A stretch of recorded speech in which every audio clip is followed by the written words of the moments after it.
The G20 summit wrapped up today in Japan, during which U.S. President Donald Trump met with Chinese President Xi Jinping. Following their meeting, Trump announced that the two countries would resume trade talks and that the U.S. would hold off on implementing new tariffs indefinitely. He also indicated that U.S. companies would be permitted to resume sales to Huawei, although it's unclear when or how that will happen. In May, Trump signed an executive order that allowed the U.S. government to block sales by U.S. companies to foreign firms deemed a security risk. It's not immediately clear what, or if any, steps have been taken to lift the restriction on sales to the beleaguered Chinese technology company.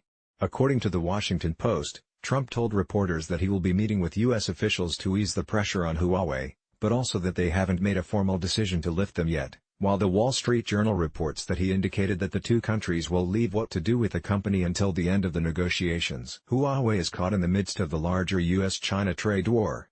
While both countries have levied tariffs against one another, U.S. security officials have warned about the possibility that the telecommunications company maintains ties to the Chinese government, and could represent a security threat to the U.S.